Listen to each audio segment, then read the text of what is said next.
Welcome back to the deep dive. If you've been watching the DeFi space, fragmentation has always been the enemy of efficiency. It really has. I mean, you have dozens of chains, hundreds of DXs, all fighting for the same capital. But something is happening right now, a consolidation event that feels different. It could fundamentally change how the on-chain economy is structured. It's way more than just one protocol buying another. This is an architectural unification.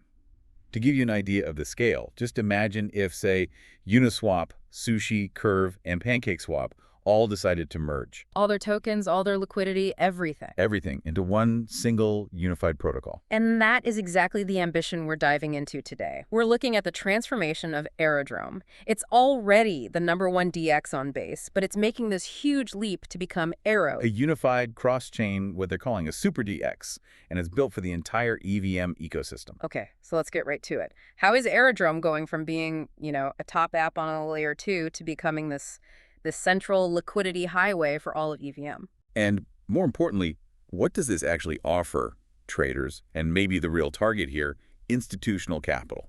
To really define this Super-DEX, we have to look past just trading volume and focus on the infrastructure.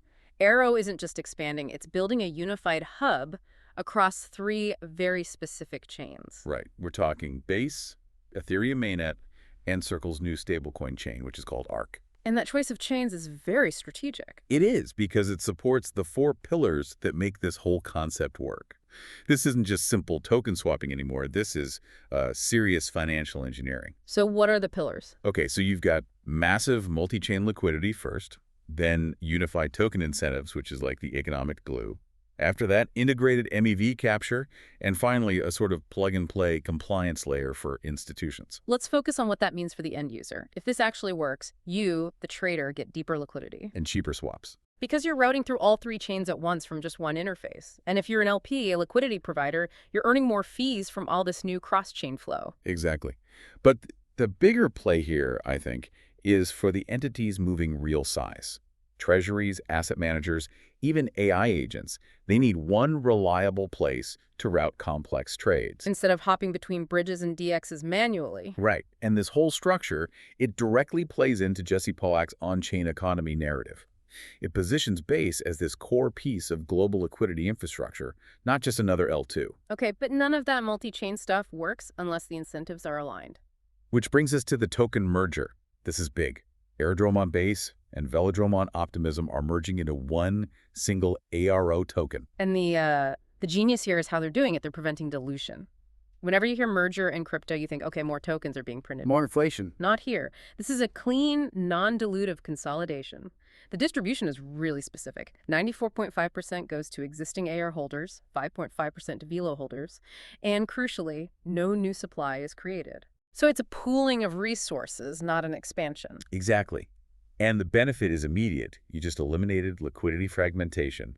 Capital on Optimism is now economically reinforcing the token on Base, and vice versa. It creates that flywheel effect they talk about. The supercharged flywheel. Right. Every new chain Aero expands to just feeds value right back into that single Aero token. It's the first time we've seen 2 major successful DXs do this. They're getting rid of their own competitive silos to centralize their power. Let's break down the roles of those 3 chains because they aren't just random choices. They each do something very different. Absolutely. Base is clearly the home base. That's where the high-volume, daily user activity is. And Ethereum mainnet is. Well, it's always the same thing. It's the dig liquidity ocean, right? That's where the whale capital and the deep stablecoin pools live. And ARC, the new one from Circle, that feels like the strategic wildcard here. I think it is. It's built for institutional-grade stablecoin flows. It's basically the stablecoin settlement hub. So Aero is positioning itself as the liquidity brain for all of this. That's a good way to put it. It connects these complementary pieces. Base for volume, Ethereum for capital, and ARC for the compliant settlement that institutions absolutely require.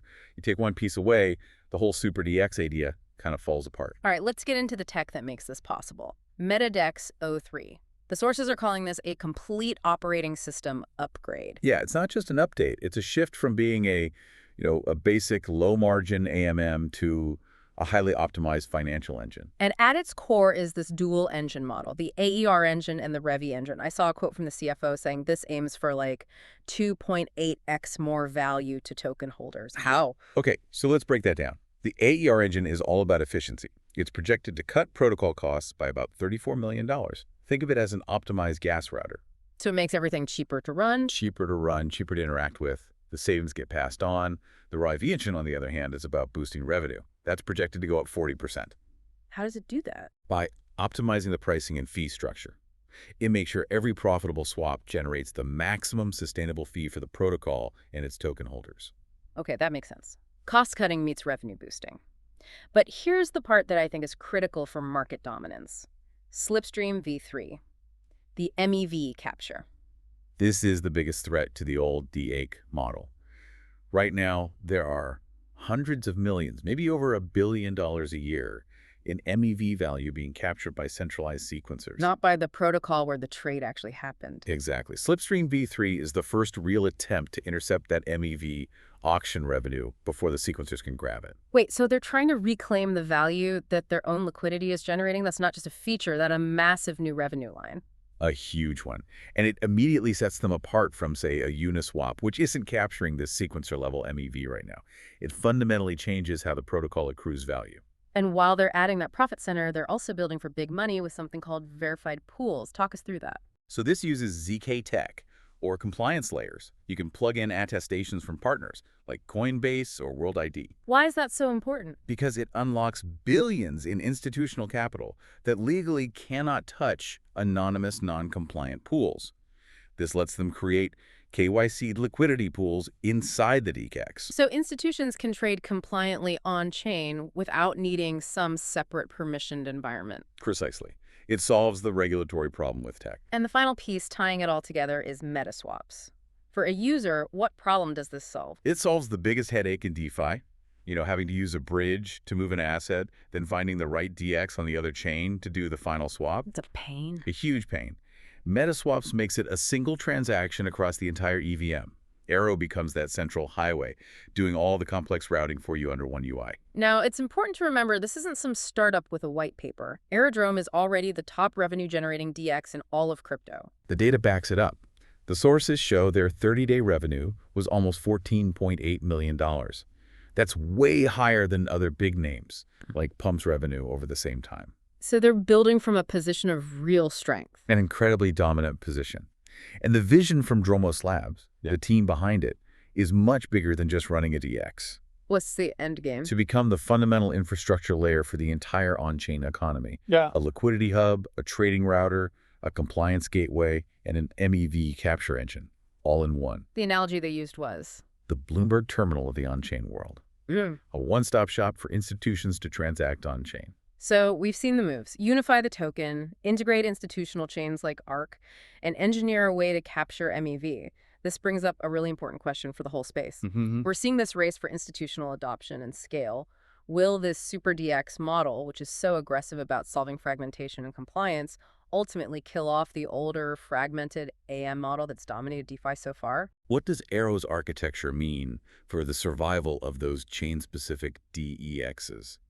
That is the central competitive question of the next cycle. Absolutely something to think about. If you found this breakdown useful, please do remember to engage with the video. It really does help. It does. Subscribing, commenting, hitting that like button, it helps the channel, it boosts us in the algorithm, and it lets us keep bringing you these deep dives on the biggest stories shaping the on-chain economy. Until next time, keep analyzing the architecture. See you on the next deep dive.